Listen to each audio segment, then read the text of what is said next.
welcome back to another episode of the UTV build. In this week's episode, I'm going to be trying to get the engine mounted, the rear differential mounted, and possibly take a little tiny test drive with a few jerry-rigged things.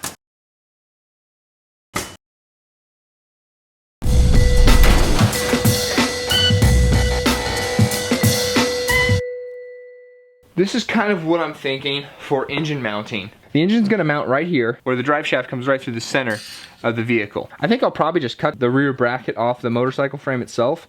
It's already set up to mount on 4 places in the back of the engine. That kind of makes sense just to take that off the bike and then weld that on to the frame.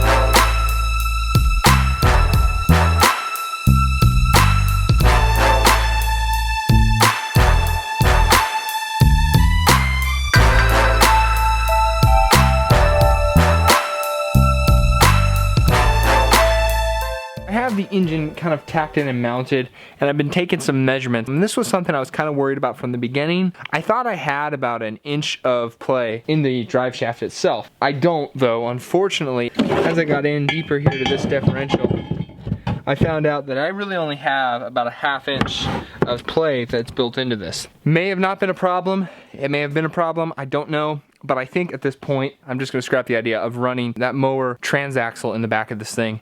It's just creating way too many complications, and it's gonna add between 50 and 75 pounds of weight. What my plan is now, take the tacks off the engine mount here, rotate the engine 90 degrees, and then just run a chain.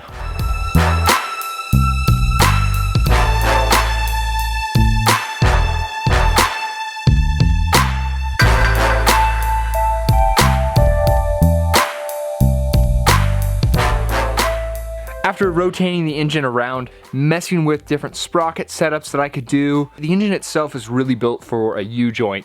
The U-joint is actually a sealing surface as well. And I also was having a really hard time giving up reverse because it's gonna be a lot harder to drive, and the point of building this is so that I can chuck some tools in the back and go drive around. And if it doesn't have reverse, it's just gonna be a real big bummer. So I'm actually gonna move back to my original idea, and I'm just gonna drop the engine down lower than it was previously, trying to get it as close to this pivot point as I can. That'll give me the least amount of distance that drive shaft will have to extend and collapse on itself. I'm gonna put the engine in, I'm gonna put the rear differential in, and then I'll move the rear end up and down, find my 2 max points of travel that I can get, and I'll just put stops in. So this thing might only have 2 inches of suspension in the back, but 2 inches is better than nothing, and reverse is really important to this build.